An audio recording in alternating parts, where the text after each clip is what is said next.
আজকে আপনাদেরকে একটা গল্প বলি। গল্প শুনে আপনারা অবাক হয়ে যাবেন আমি আশা করতেছি।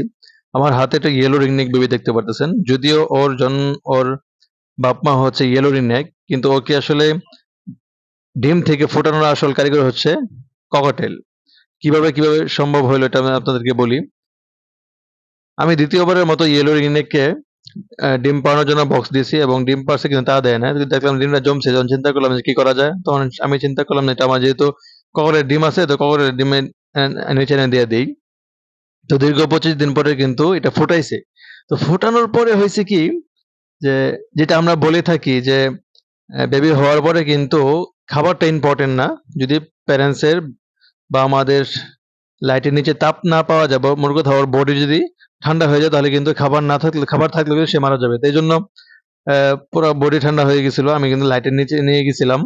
তো এখানে মোটামুটি একটু তাপ দেওয়ার পর আমি আবার হাতে আনলাম, এবং হাতে আনার পরে কিন্তু এখন যে কাজটা হচ্ছে, যেহেতু তাপমাত্রা ঠিক হয়ে গেছে বডি, এখন আমার কাজ হচ্ছে ওকে খাবার দেওয়া। হ্যাঁ, যেহেতু একদিন হয়ে গেছে প্যারেন্টসে খাওয়াচ্ছে না, প্যারেন্টস বলতে ককটেল, তো এই দায়িত্ব আমাকে নিতে হবে। তো অলরেডি আমি কিন্তু দায়িত্ব নিয়ে নিলাম। আর যে হ্যান্ড ফিডিং দেখতে পারতেছেন আপনারা, এটা কিন্তু আমাদের নিজস্ব ইউনিটি হ্যান্ড ফিডিং ফর্মুলা। আর ট্রেতে কিন্তু দুইটা ককটেলের বাচ্চা আছে, আমি এই জন্য এটাতে রাখছি যেন ওইটা বাচ্চার সাথে যে তাপটা উৎপন্ন হবে, এটা যেন ইয়েলো রিনিকের বেবির গায়ে লাগে। মোট কথা হচ্ছে আমি এখন ওকে খাওয়াচ্ছি। খাওয়ানোর পরে আবার এই ককটেলের নিচে দিয়ে দিব। ককটেল যদি না খাওয়ায় তাহলে আমি খাওয়াই দিব। মোটামুটি একদিন হয়েছে। এটা বয়স কিন্তু একদিন ২৪ ঘন্টা হয় না এখনো। কারণ ডিম থেকে ফোটার পরেই কিন্তু ও ঠান্ডা হয়ে গেছিল। আমি লাইটের নিচে নিয়ে গেছিলাম। তাপ দেওয়ার পরে খাওয়াচ্ছি। তো আস্তে আস্তে খাওয়াতে হবে, হ্যাঁ? কারণ অনেক সময় কিন্তু হ্যান্ড ফিডিং আমরা যদি এই চামিচ দিয়েও করাই, তাহলে কিন্তু ছোট বাচ্চা তো বেশি লিকুইড হয়ে গেলে কিন্তু শ্বাসনালীর ভিতরে ঢুকে যাওয়ার সম্ভাবনা থাকে। তো এইজন্য আস্তে আস্তে ওর জিহ্বার উপরে আলতো করে হ্যান্ড ফিডিংটা দিয়ে দিব, যেন ও টাইনে ভিতরে নিতে পারে। তো আমাকে খুব সতর্কতার সাথে কাজটা করতে হচ্ছে। যে ছোট বেবি, যদিও টিয়ার বেবি ছোট সময় একটু বড় হয়, হ্যান্ড ফিডিং করতে সুবিধা কিন্তু সহজ হয়, কিন্তু এটা সবার ক্ষেত্রে না। যেহেতু আমার মিনিমাম একটা অভিজ্ঞতা আছে, অনেক আগে থেকে আমি হ্যান্ড ফিড করাই।